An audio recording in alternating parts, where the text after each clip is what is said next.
প্রিয় ভর্তি ইচ্ছুক শিক্ষার্থীরা, তোমাদের প্রিপারেশনকে আরও সমৃদ্ধ করতে সুজিত স্পেশাল ব্যাচ যে কোশ্চেন ব্যাংক সলভিং ক্লাসগুলো দিচ্ছে, আজকে রাজশাহী বিশ্ববিদ্যালয় কোশ্চেন সলভিংয়ের প্রথম ক্লাস, যেটা রাজশাহী বিশ্ববিদ্যালয় ফিজিক্স কোশ্চেন সলভ 2023-24 সেশনে 2023-24 সেশনে একাধিক শিফটের পরীক্ষা হয়, 3-4 শিফটের পরীক্ষা হয়। আজকে শিফট 2 এর কোশ্চেন সলভিংটা দিব ফিজিক্সের।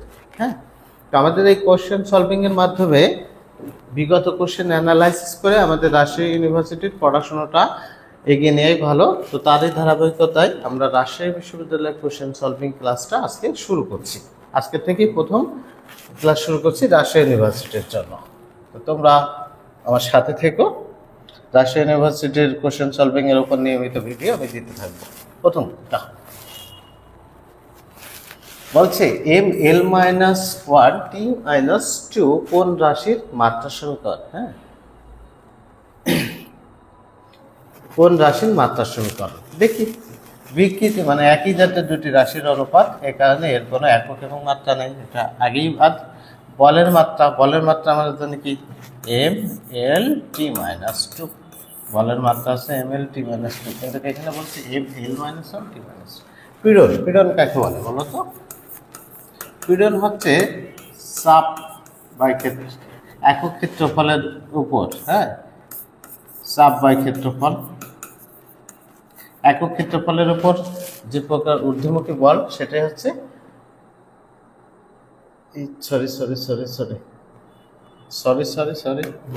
ভুল করছি। আচ্ছা, পীড়ন এক প্রকার চাপ। পীড়নটা কি? এক প্রকার চাপ। চাপ মানে কি? এফ বাই এ, প্রথমে ভুল করছিলাম, এফ বাই এ। এফটা কি? বলের মাত্রা। বলের মাত্রা হচ্ছে ml-t-2, আর এটা হচ্ছে এরিয়া, ক্ষেত্রফল, এর মাত্রা হচ্ছে l²। তো সেখান থেকে আমরা পাই ml-1 t-2। এটা কার মাত্রা? পীড়নের মাত্রা। তাহলে এই রাশি কোন রাশির মাত্রা সমীকরণ? পীড়নের মাত্রা সমীকরণ। ওকে, প্রথমে মিসিং করে ফেলছিলাম অসচেতনতা বশত। পরের কোশ্চেন বলছে নিচের চিত্রে 50 নিউটন বল বরাবর, 50 নিউটন বল বরাবর মানে এই বরাবর মোট আণবিক বল কত? এটা একটা আণবিক বরাবর। হ্যাঁ, আচ্ছা, এই 50 নিউটন বল বরাবর মোট আণবিক বল কত? আণবিক বরাবর আমরা জানি আণবিক উপাংশ আছে কস্টেটা ক্রিয়াকর, আণবিক দিকে তার কস্টেটা, মানে সেই বল এবং তার কস্টেটা।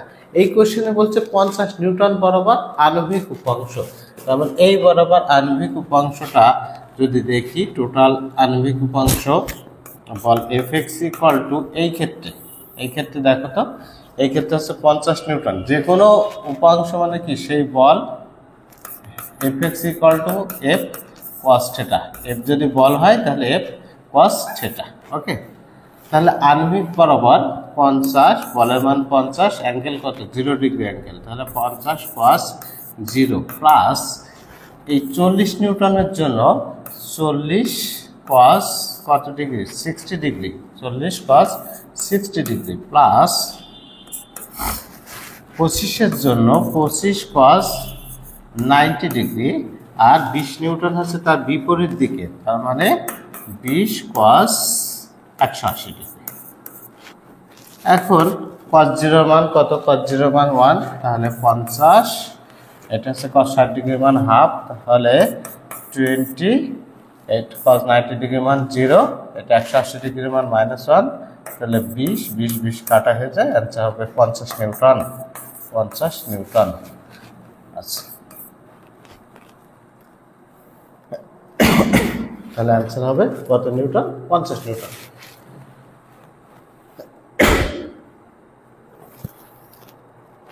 কটা দেখি।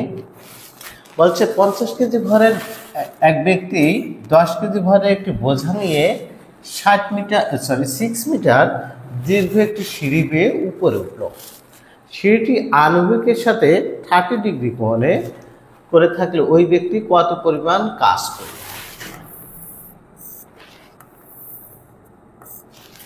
বলছে 50 কেজি ভরের ব্যক্তি 10 কেজি ভরের একটি বোঝা নিয়ে 6 মিটার দীর্ঘ সিঁড়ি, এটা যদি সিঁড়ি হয় তাহলে এটা হচ্ছে 6 মিটার দীর্ঘ, এই সিঁড়িটার দৈর্ঘ্য হচ্ছে 6 মিটার। কত ডিগ্রি কোণে? 30 ডিগ্রি কোণে, বর্গক্ষেত্রের সাথে 30 ডিগ্রি কোণ আমার আঁকা হয়নি, এটা জীবনেও 30 ডিগ্রি হয় না, 60 ডিগ্রি হয়ে গিয়েছে, আঁকা হয়নি সরি, আমরা ধরে নিলাম এটা 30 ডিগ্রি কোণ। এখন বলেছে কাজের পরিমাণ, কাজ ডাব্লিউ ইকুয়াল টু আমরা কি জানি, কাজ W equal to F dot S মানে এফ এস কস থিটা, তাই তো? এফ যদি ডিরেক্ট না দেওয়া থাকে আমি লিখতে পারি এমজি এইচ, এমজি কজের পরিবর্তে এফ এর পরিবর্তে এমজি, আর এখানে এস কস থিটা। এখন দেখো তো এখানে কি আছে, এখানে বলছে 30 ডিগ্রি কোণে উপরে উঠানো হচ্ছে, 6 মিটার দীর্ঘ সিঁড়ি বেয়ে উপরে উঠছে, আর সিঁড়িতে আনুভূমিকের সাথে কত ডিগ্রি কোণ ক্রিয়া করছে? 30 ডিগ্রি কোণে ক্রিয়া করছে। তো এক্ষেত্রে আমরা সাইন ইউজ করতে পারবো, এর ক্ষেত্রে সাইনের মান ব্যবহার করবো। তাহলে এম এর মান 50 কেজি আর 10 কেজি, 60 কেজি, জি হচ্ছে 9.8, এস হচ্ছে সরণ হচ্ছে 6 মিটার, আর এখানে আমরা সাইন বসাবো। তাহলে সাইন 30 ডিগ্রি, সাইন 30 ডিগ্রি মান কত? হাফ। ওকে, তাহলে এখানে ক্যালকুলেশন করলে 69.8 গুণ 6 গুণ হাফ, এর জন্য কত? 10, এটা কাটা যাবে, 2 দিয়ে কাটলে কত? 3, তাহলে 3 6 18, 98 গুণ 18 গুণ করলে যা হবে তাই, ঠিক আছে? তো 28টা 64 মানে লাস্ট ডিজিট 4 হবে, তার মানে রাইট অ্যান্সার হচ্ছে এটা। আর আমরা সম্পূর্ণ গুণ করলে তো এই রেজাল্ট পাবোই, ঠিক আছে? এটা সাইন কেন আসলো? তাই এটা যদি কোশ্চেন হয়, এটা কি লম্ব আর এটা কি অতিভুজ, আর যখন সাইন আসবে তখন আমরা কি করব? সাইন মানে লম্ব বাই অতিভুজ, সেই কনসেপ্ট থেকে আমরা সাইনটা ব্যবহার করছি। পরেরটা দেখি, ট্রানজিস্টরের কার্যকারিতার জন্য নিচের কোন বিবৃতি সঠিক? ট্রানজিস্টরের কার্যকারিতার জন্য, তার মানে বেজ কেমন, ইমিটার কারেন্ট নিঃসরক কেমন সেটাই বলছে। বেজ, অ্যামিটার এবং কালেক্টর অঞ্চলের আকার একই না, কখনোই না। বেজের আকারটা সবচেয়ে ছোট হয়। অ্যামিটার এবং কালেক্টর এর উভয় জাংশনে ফরওয়ার্ড বায়াস না, একটা ফরওয়ার্ড থাকে, একটা রিভার্স বায়াস থাকে। বেজ অঞ্চলটি খুব সরু এবং হালকাভাবে ডুবাইত। হ্যাঁ, বেজ অঞ্চলটি, একটা ট্রানজিস্টরে বেজ অঞ্চলটি সরু থাকে এবং হালকাভাবে ডুবাইতে থাকে, এটা রাইট অ্যান্সার। ওকে, এটা রাইট অ্যান্সার। তাহলে পরের কোশ্চেন, 2 কেজি ভরে একটি ব্লককে একটি আণবিক তলের উপর দিয়ে কত বলে টানলে বস্তুটি সমবেগে চলবে? কি বরাবর চলছে দেখো, 2 কেজি ভরে একটি ব্লককে আণবিক তলে টানছে, আণবিক তলে টানলে F equal to mu S R, ঠিক আছে? আর ইকুয়াল টু গতির ঘর্ষণের ক্ষেত্রে আর ইকুয়াল টু কি? F by mu S. তো সেখান থেকে আমরা বলতে পারি F equal to mu S R. Mu হচ্ছে গতির ঘর্ষণ গুণাঙ্ক, আচ্ছা, আর হচ্ছে, আর ডিরেক্ট দেওয়া নেই, এর পরিবর্তে আমরা কি লিখতে পারি? M g by m a, mu এর মান হচ্ছে 0.01, এম কত? 2 কেজি, জি হচ্ছে 9.8, তাহলে 2 দিয়ে এর গুণ করলে 8 দুগুণে 16, 6 হাতে 1, 9 দুগুণে 18, 1 19, কয় ডিজিট পর পয়েন্ট? এখানে 1 ডিজিট পর, এখানে 2 ডিজিট পর, মানে আলটিমেটলি 3 ডিজিট পর, অর্থাৎ 0.196 নিউটন। কত বল হবে? 0.196 নিউটন হবে। পরেরটা দেখি, নিচের কোনটি সঠিক? চাপ ইকুয়াল টু প্রতি একক ক্ষেত্রফলের শক্তি না। আচ্ছা, চাপ ইকুয়াল টু প্রতি একক আয়তনের শক্তি, চাপ ইকুয়াল টু প্রতি একক আয়তনে বল বলা যাবে না। এটা আমরা সিম্পলি চাপ মানে কাকে বলে? চাপ মানে কি? এফ বাই এ বলতে পারি।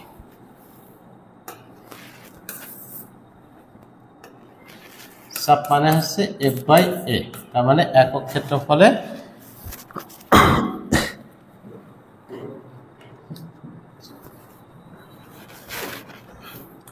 ক্ষেত্রফলে যে পরিমাণ বল প্রয়োগ করা যেতে পারে। আবার চাপ আবার চাপ ইকুয়ালটা আমরা কি করতে পারি 2/3 E/V লিখতে পারি। তাহলে এখানে দেখো চাপ মানে কি একক ক্ষেত্রফলে যে পরিমাণ বল, একক ক্ষেত্রফলের যে পরিমাণ বল কি দেয়া আছে, একক ক্ষেত্রফলে কোনো বল দেয়া নেই, একক আয়তনে বল, তাহলে এটা দাগাইতে পারবো না। আবার এখানে বলছে কি চাপ ইকুয়াল টু প্রতি একক আয়তনের শক্তি, এই যে চাপ ইকুয়াল টু প্রতি একক আয়তনের শক্তি, তাহলে বি নম্বরটা রাইট অ্যান্সার। চাপের সাথে বিভিন্ন ক্ষেত্রে সম্পর্কটা দেখালাম আমরা। সিম্পলি চাপ মানে কি জানি F/A, আর চাপ এর সাথে শক্তির সম্পর্ক হচ্ছে 2/3 E/V, ঠিক আছে, একক আয়তনে শক্তি। পরের কোশ্চেন, একই তরঙ্গ দৈর্ঘ্যের এত আনুষ্ঠানিক দুটি আলোক রশ্মির মধ্যে পথ পার্থক্য এত হলে তাদের মধ্যে দশা পার্থক্য কত? সিম্পল অঙ্ক, জাস্ট মান একটু ভেরিয়েশন। হ্যাঁ, দশা পার্থক্য পথ পার্থক্যের অঙ্ক আমরা প্রায় প্র্যাকটিস করি। দশা পার্থক্য সমান 2π/λ ইন্টু পথ পার্থক্য। দশা পার্থক্য সমান 2π/λ ইন্টু পথ পার্থক্য। তাহলে 2π ল্যামডার মান কত দেওয়া আছে, তরঙ্গ দৈর্ঘ্য হচ্ছে 5640 ইন্টু 10⁻⁻10। পথ পার্থক্য কত দেওয়া আছে 14.1 ইন্টু 10⁻⁻8। এটা এখন ক্যালকুলেশনটা করার চেষ্টা করি। ক্যালকুলেশনটা যদি করার চেষ্টা করি তাহলে এর পরিবর্তে কত, এর পরিবর্তে হচ্ছে 10 লেখা যায়, এর পরিবর্তে 10 লেখা যায়। আচ্ছা, পাওয়ারের হিসেবটা যদি করি, একটা শূন্য পাওয়ার একটা শূন্য, দুইটা শূন্য পাওয়ার মানে দুইটা প্লাস পাওয়ার। হ্যাঁ, দুইটা শূন্য মানে দুইটা প্লাস পাওয়ার। তাহলে 10⁻⁻10 থেকে দুইটা প্লাস পাওয়ার যুক্ত হলে 10⁻⁻8, মানে এইটা কেটে দেবে। এখন থাকছে 2π 141 আর নিচে থাকছে 563। তো 3 দিয়ে যদি কাটাকাটি করি, 4 দিয়ে কাটে, হ্যাঁ 4 দিয়ে কাটে, 4 দিয়ে কাটলে 4 একে 4 আর 4 14 56, তার মানে 4 হচ্ছে। আর 2 দিয়ে 4 কাটলে π/2 অ্যান্সার হচ্ছে π/2। দশা পার্থক্য হলো π/2। যে তথ্য দেওয়া আছে সেই তথ্য অনুসারে দশা পার্থক্য π/2। পরে কোশ্চেন, কোন তেজস্ক্রিয় পদার্থের ক্ষয় ধ্রুবকের মান এত হলে অর্ধ জীবন কত? পরমাণুর মডেল নিউক্লিয়ার পদার্থবিজ্ঞান থেকে কোশ্চেন আসছে, অর্ধই চেয়েছে। অর্ধ জীবন T⁻ ইকুয়াল টু 0.693 বা এই ল্যামডা ক্ষয় ধ্রুবকের মান। এখন 0.693 বা ল্যামডার মান দেওয়া আছে 0.231 ইন্টু 10⁻⁻3। দেখো তো, এটাও 3 ডিজিট পার পয়েন্ট, এটাও 3 ডিজিট পার পয়েন্ট, তার মানে উঠে যায়। 3 দিয়ে যদি আমি কাটাকাটি করি, 3 দিয়ে 3 থেকে 3, 3 থেকে 9, 3 দুগুণে 6, তার মানে কাটাকাটি করলে 3 হয়।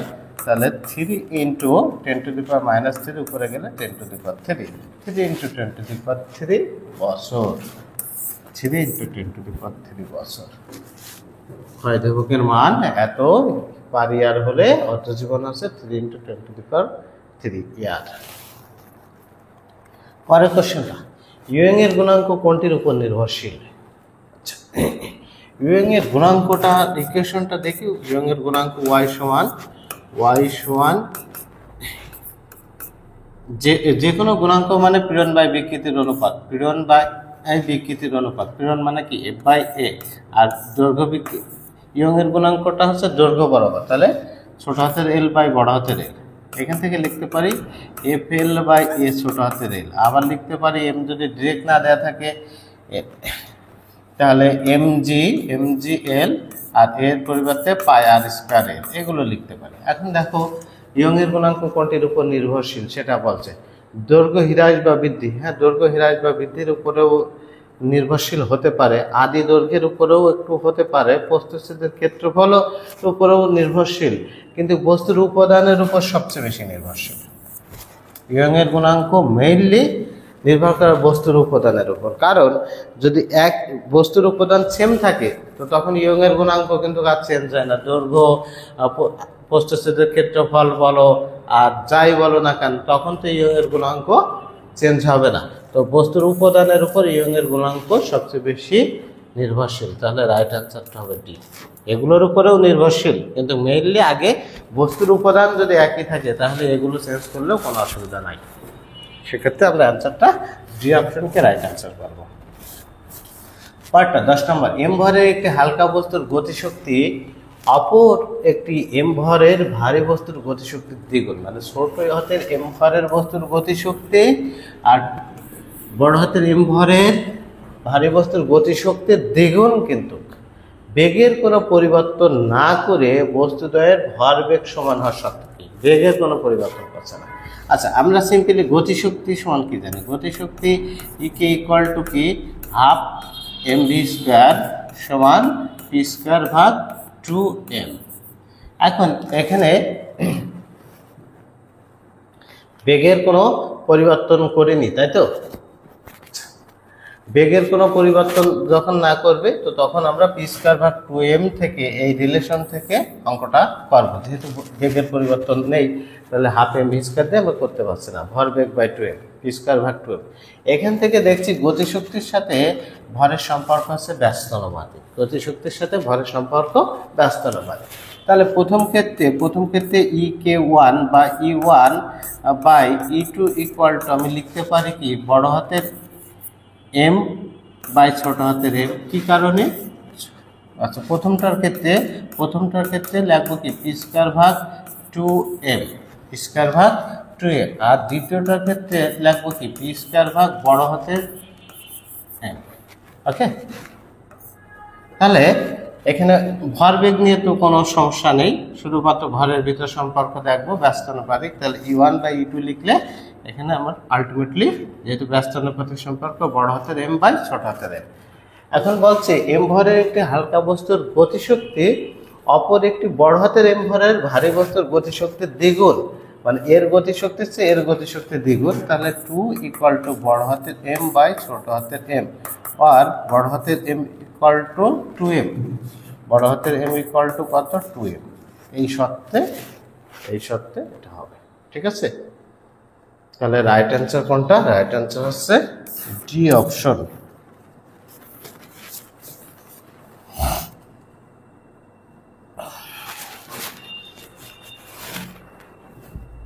ওকে, পাটা একই দৈর্ঘ্য ও একই প্রস্থচ্ছেদ বিশিষ্ট দুটি তারের আপেক্ষিক রোধ যথাক্রমে 1 ওহম মিটার এবং 4 ওহম মিটার। দ্বিতীয় তারের রোধ প্রথম তারের তুলনায় কেমন হবে? দেখো, সিম্পলি আমরা আপেক্ষিক রোধের মানের কোনো পরিবর্তন দেখি না, কারণ আপেক্ষিক রোধ হয় তার উপাদানের। উপাদান যদি পরিবর্তিত না হয় আপেক্ষিক রোধের মানের কোনো পরিবর্তন হয় না। কিন্তু এখানে আপেক্ষিক রোধের মান চেঞ্জ দেখাইছে, তার মানে উপাদান এক না, ভিন্ন। ঠিক আছে, এখন বলছে একই দৈর্ঘ্য একই প্রস্থচ্ছেদের ক্ষেত্রফল।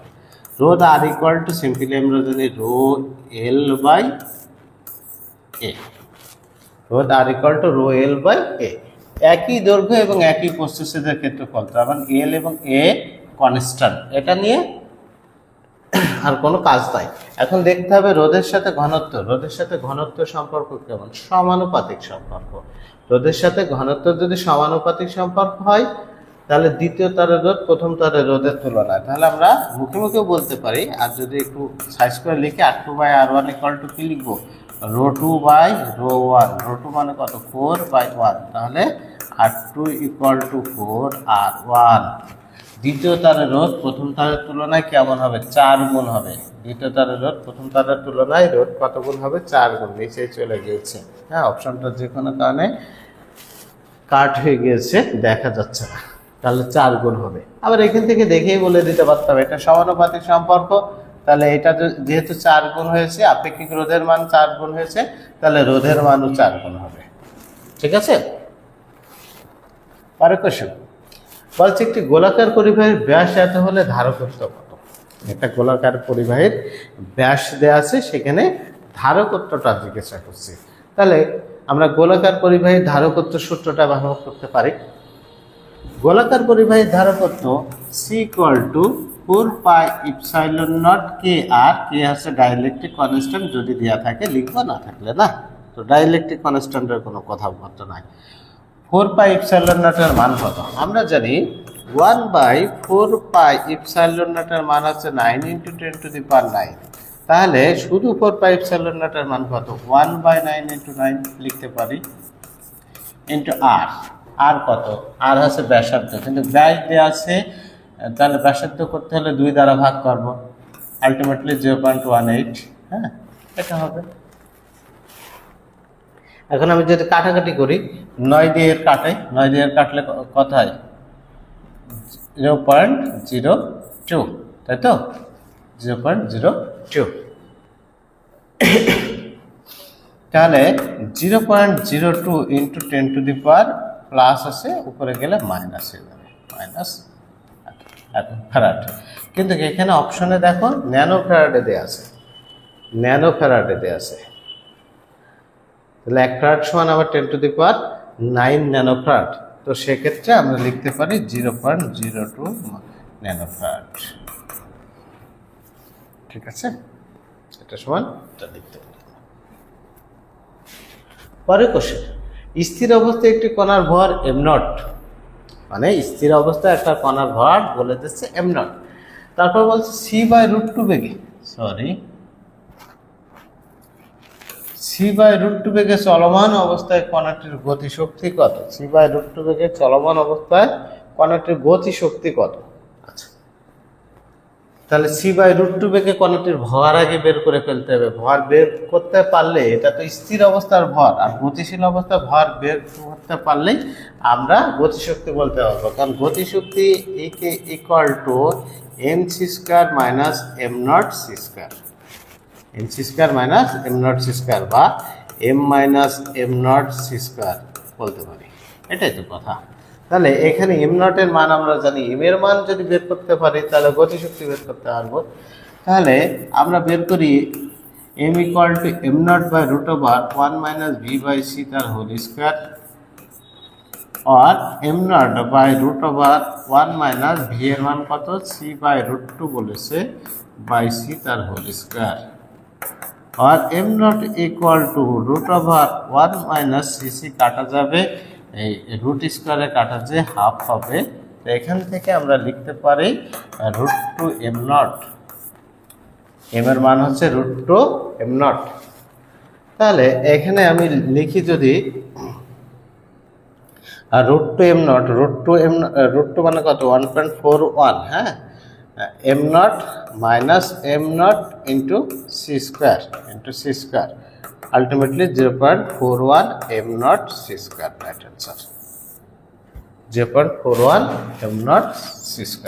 এটি হচ্ছে কমন অঙ্ক। এই অঙ্কটা প্রায়ই এসে থাকে। c/√2 বেগে চলমান কোনো কণাটির গতিশক্তি কত, c/√2 বেগে চলমান কোনো কণার ভরবেগ কত, এটা ভরবেগও চাই। ভরবেগ চাইলে ভরবেগ p ইকুয়াল টু কি mv, ঠিক আছে। তো m সমান আমার কি পাইছো √2 m0, আর v এর মান কত c/√2। তো সেক্ষেত্রে কি হয় m0 c, হ্যাঁ, এটা হচ্ছে ভরবেগ। তো যাই চাক না কেন এই ধরনের অঙ্ক আমরা করতে পারবো আশা করি। বাট 100 কেজি ভর বিশিষ্ট কোনো বস্তুর ওজন পৃথিবীর কেন্দ্রে কত? পৃথিবীর কেন্দ্রে জি এর মান কত বলো?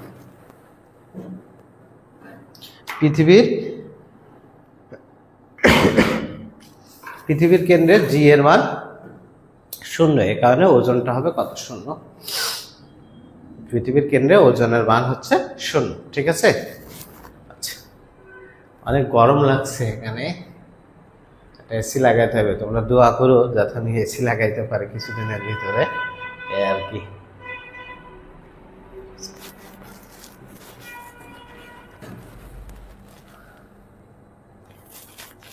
আচ্ছা, ঘনত্ব শেষে, ঘনত্ব ইকুয়াল টু পি গুণ মোলার ওজন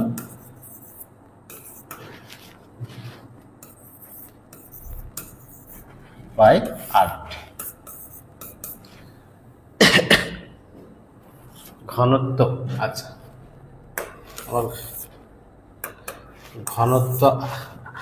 ঘনত্ব রো লেখা হয় না, হ্যাঁ, ঘনত্ব রো ইকুয়াল টু পি গুণ মোলার ওজন বাই 8। পিটা কি চাপ কত দেওয়া আছে দেখো 249 কিলো প্যাসকেল আছে, kilo Pascal 10 to the power 3। Molar ওজন কত দেওয়া আছে, হ্যাঁ, মোলার ওজন হাইড্রোজেন আছে 2 × 10 টু দি পাওয়ার -3, আর আর এর মান কত, আর এর মান আছে 8.31, টি কত, টি হচ্ছে 27 ডিগ্রি সেন্টিগ্রেড, কত 300।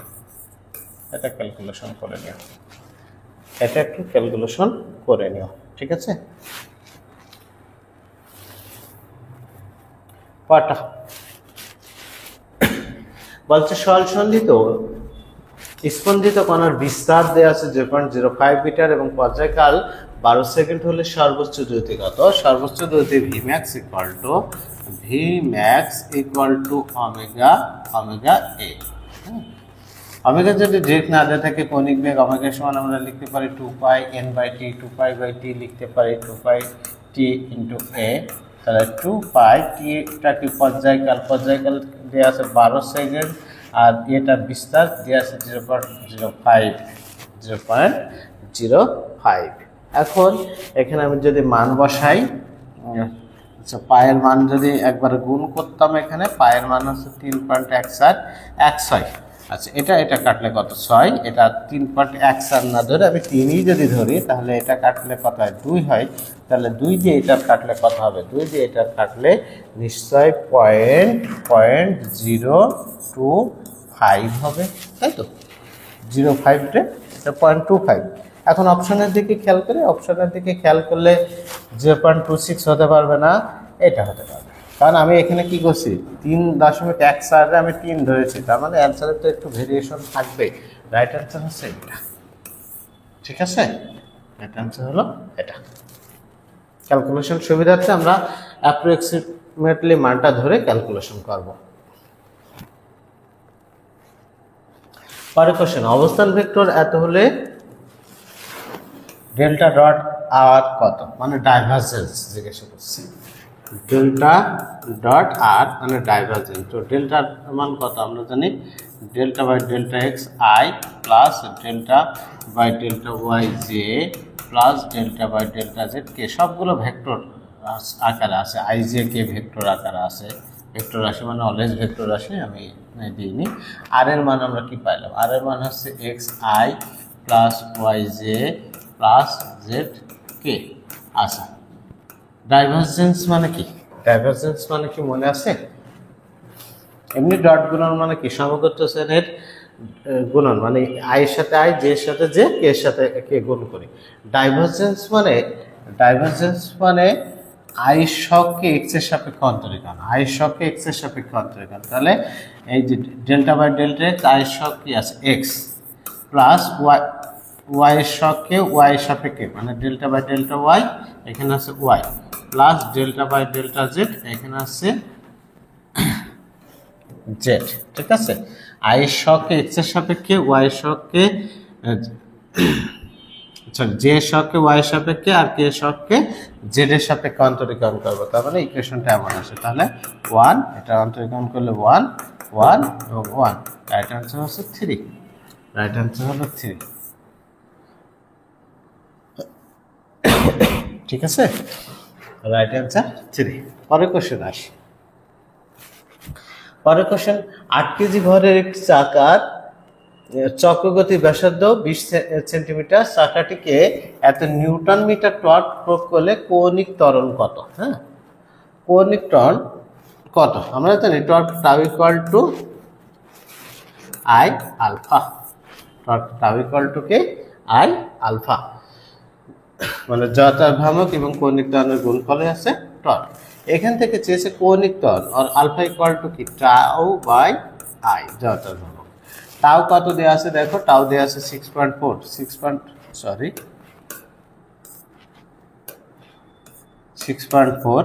আইটা হচ্ছে জড়তার ভ্রামক। আই দেখো দেওয়া নেই, আই হচ্ছে জড়তার ভ্রামক। জড়তার ভ্রামক আই সমান আমরা কি লিখতে পারি? M r square by m k square. মানে এখানে এম আর স্কোয়ার লিখবো, এম এর মান কত? 8, আর কত আছে? 20 সেন্টিমিটার। সেন্টিমিটারকে মিটার করলে 100 দ্বারা ভাগ, মানে 0.2 তার স্কোয়ার। ওকে, তাহলে 6.4/8 গুণ 0.04 এটাকে স্কোয়ার করবে। কারণ আমরা পয়েন্টে যখন বর্গ করি 2 এর বর্গ 4, 1 ডিজিট পর পয়েন্ট আছে, ডিজিট সংখ্যা ডাবল হয়ে যায়। তাহলে পয়েন্ট তুলে এখানে 1 ডিজিট পর পয়েন্ট, এখানে 2 ডিজিট পর পয়েন্ট, আলটিমেটলি এখানে 10 বসবে। এটার জন্য নিচে 10, এটার জন্য উপরে 100, তার মানে 10। ঠিক আছে, 8 দিয়ে কাটি, 8 দিয়ে কাটলে কত হয়? 8 8 64। 4 দিয়ে যদি কাটি তাহলে 4 দুগুণে 8, 2 গুণ 10 মানে 20 অ্যান্সার। ঠিক, 20 radian per second square. Radian per second square. পরে কোশ্চেন, চলো তো এতে ইন্টারেস্টিং কোশ্চেন। নিম্নে চিত্রে প্রদর্শিত গ্যালভানোমিটারের রোধ জি এর মান কত? আমার চলতরিতে সার্কিটের উপরে একটা ভিডিও দেওয়া আছে, ওই সার্কিটের ভিডিও যদি তোমরা দেখো তো মনে হয় না এ ধরনের কোনো কোশ্চেন তোমাদের আটকাবে, একেবারে পানি পানি হয়ে যাওয়ার কথা তোমাদের সার্কিটে। তো দেখো, নিম্নে চিত্রে প্রদর্শিত গ্যালভানোমিটারের রোধ জি হলে, হ্যাঁ, গ্যালভানোমিটার রোধ জি এর মান জিজ্ঞাসা করছে, যেখানে শান্টের রোধ দশম দেওয়া আছে, আইজি মানে গ্যালভানোমিটার কারেন্ট দেওয়া আছে 1 অ্যাম্পিয়ার আর মোট কারেন্ট দেওয়া আছে 10 অ্যাম্পিয়ার। আমরা জানি গ্যালভানোমিটার যেহেতু কারেন্ট দেওয়া আছে, galvanometer current IG equal to যার ভিতর দিয়ে কারেন্ট যাবে তার বিপরীত রোধ মানে শান্টের রোধ বা বিপরীত রোধ এবং ওই রোধের যোগফল ইনটু আই। যার ভিতর দিয়ে কারেন্ট যাবে তার বিপরীত রোধ বা বিপরীত রোধ এবং ওই রোধের যোগফল ইনটু মোট কারেন্ট। এখন দেখা যাচ্ছে আইজি কি, আইজি এর মান কত দেওয়া আছে? 1 দেওয়া আছে, এস হচ্ছে 10 আছে, 10 প্লাস জি, আই কত দেওয়া আছে? 10। আর ক্যালকুলেশন যদি করি তাহলে 10 plus G equal to 100, G equal to 10 minus 100 minus 10 মানে 90। জি এর মান হচ্ছে 90 ওহম, জি এর মান 90 ওহম। ঠিক আছে, এটাই ছিল চলতরিতে গ্যালভানোমিটার সংক্রান্ত কোশ্চেনটা। পরের কোশ্চেন আসা যাক, কোন ক্ষেত্রে একটি তারের রোধের মান অপরিবর্তিত থাকবে? রোধের মান অপরিবর্তিত থাকবে। রোধ আর ইকুয়াল টু আমরা জানি রো এল বাই এ, আবার জানি কি rho L by pi r square, এটা জানি। এখন দেখি এখানে কি বলছে, তারের দৈর্ঘ্য ব্যাসার্ধ দ্বিগুণ করলে, তারের দৈর্ঘ্য দ্বিগুণ করলে 2 হবে, আর ব্যাসার্ধ দ্বিগুণ করলে তো 4, তার মানে 1/2 গুণ হয়ে যাচ্ছে, সমান হচ্ছে না, অপরিবর্তিত থাকছে না, এটা রাইট অ্যান্সার হবে না। তারের দৈর্ঘ্য প্রস্থচ্ছেদের ক্ষেত্রফল দ্বিগুণ করলে, হ্যাঁ, তারের দৈর্ঘ্য যদি আমি 2 গুণ করি তাহলে রোধ 2 হবে, প্রস্থচ্ছেদের ক্ষেত্রফল 2 গুণ করলে 2 গুণ হবে, আলটিমেটলি একই থাকবে, এটা রাইট অ্যান্সার।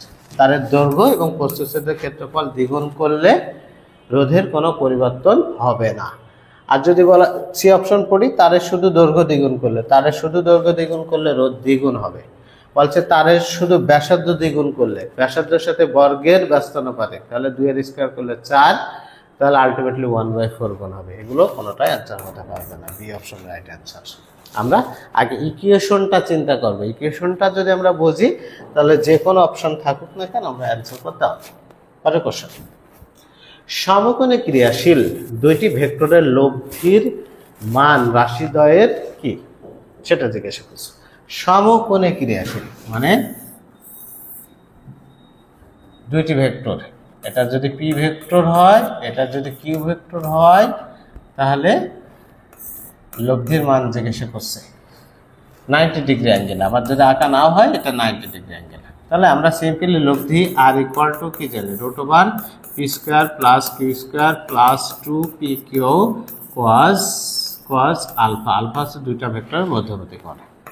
তাহলে p square plus q square কত ডিগ্রি কোণে? সমকোণে। সমকোণে মানে 90 ডিগ্রি কোণে। কস 90 ডিগ্রির মান কত? 0। তাহলে √1 p square plus q square. তাহলে লব্ধির মানটা হলো দুইটা ভেক্টরের ইন্ডিভিজুয়াল দুইটা ভেক্টরের বর্গের যোগফল। বলছে যোগফলের বর্গের বর্গমূল। যোগফলের আগে যোগ না আগে বর্গ? আগে বর্গ। বর্গের যোগফলের বর্গমূলের সমান। এই যে বর্গ করেছি, বর্গের যোগফলের বর্গমূলের সমান, অর্থাৎ রাইট অ্যান্সার হচ্ছে C. Right answer C. Simple question, কিন্তু পরীক্ষার হলে চাপ নিয়ে মাথায় ফেললেই বিপদ। তাছাড়া এই ধরনের কোশ্চেন তোমরা সবাই অ্যান্সার করতে পারবা। পাটা কোন স্থানে একটি সেকেন্ড দোলকের দৈর্ঘ্য দেওয়া আছে 81 সেন্টিমিটার হলে ওই স্থানে জি এর মান কত? জি এর মানটা চেয়েছে, যেখানে সেন্টিমিটার পার সেকেন্ড স্কয়ার, এখানেও সেন্টিমিটার, তাহলে সেন্স করা লাগবে না। সেকেন্ড দোলকের দোলনকাল ইকুয়াল টু 2π√L/g জানি আমরা। এখান থেকে জি এর মান জিজ্ঞাসা করছে, তো ইকুয়েশনটা সাইজ করি, এই রুট উঠাইতে গেলে বর্গ করব, তাহলে t² = 4π²L/g, और g = 4π²L/t²। তাহলে 4 পাই স্কোয়ার, এল এর মান কত? এল এর মান হচ্ছে 81, আর টি এর মান কত? সেকেন্ড দোলক, সেকেন্ড দোলক মানে 2 সেকেন্ড, দোলনকাল 2 সেকেন্ড, 2 এর স্কোয়ার করলে কত? 4, তাহলে 4 4 কাটা যায়, পাই আকারে অ্যান্সার আসছে, তাহলে 81 পাই স্কোয়ার, 81 পাই স্কোয়ার। রাইট অ্যান্সার হচ্ছে ডি অপশন। রাইট অ্যান্সার হলো ডি অপশন। ঠিক আছে,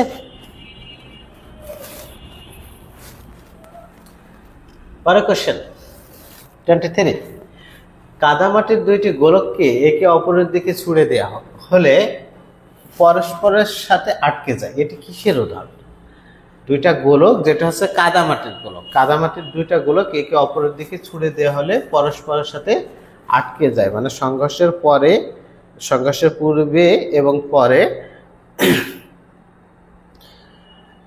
ভরবেগ এবং শক্তি একই না থাকলে সেটা হচ্ছে অস্থিতিস্থাপক সংঘর্ষ।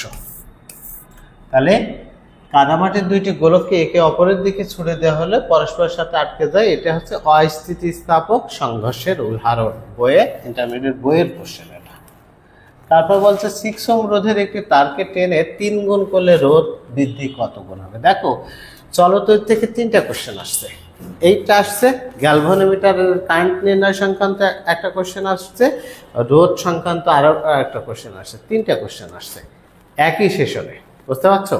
তার মানে চলতরিৎ খুবই গুরুত্বপূর্ণ একটা অধ্যায় ফিজিক্সের। যদি ফিজিক্স থেকে মাত্র একটা কোশ্চেন করতে দেওয়া বলা হয় স্যারকে, যে ফিজিক্সের অ্যাডমিশনে একটা কোশ্চেন করেন, তাও মনে হয় এই চলতরিৎটা বাছাই করে দেবে।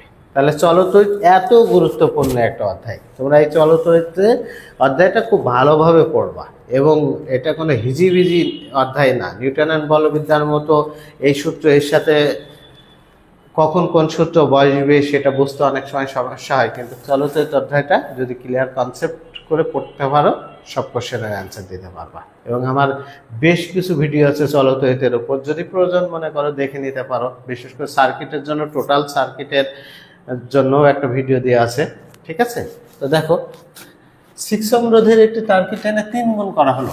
তারকে টেনে যখন টেনে এন গুণ করা হবে, টেনে এন গুণ করা হবে, তখন বর্তমান রোধ বা নতুন রোধ R equal two N square আর, তাহলে কত গুণ করা হচ্ছে? 3 গুণ, মানে 9 হবে।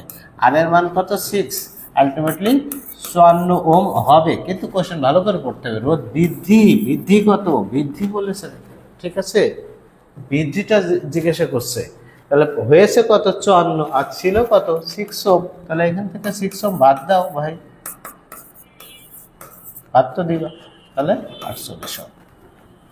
মাথা খারাপ পাওয়া যাবে না পরীক্ষার হলে, কিন্তু চান্স পাওয়ার ক্ষেত্রে কোশ্চেন ভালো করে পড়া এবং মাথা ঠান্ডা করা অনেক ইফেক্টিভ ব্যাপার।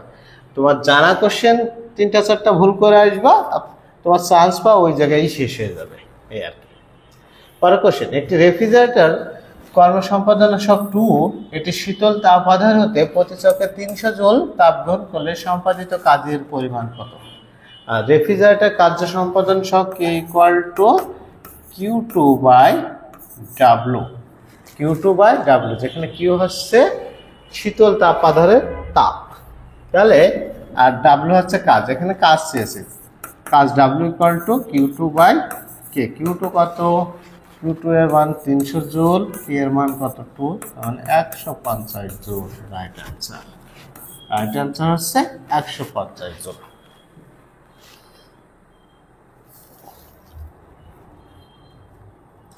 এর মাধ্যমে আমাদের রাজশাহী বিশ্ববিদ্যালয়ের 23-24 সেশনের দ্বিতীয় শিফটের কোশ্চেন সলভিং শেষ হলো। এরই ধারাবাহিকতা আমরা নিয়মিতভাবে রাজশাহী বিশ্ববিদ্যালয়ের বিগত 10 বছরের কোশ্চেন সলভিংটা তোমাদের রেগুলার দিতে থাকবো। তো তোমাদের এই ক্লাসগুলো দেখতে তোমরা আমার চ্যানেলটা সাবস্ক্রাইব করে সাথে থাকো। সবাইকে ধন্যবাদ জানিয়ে আজকের মতো ক্লাস শেষ করছি। ওকে, ভালো থাকবা।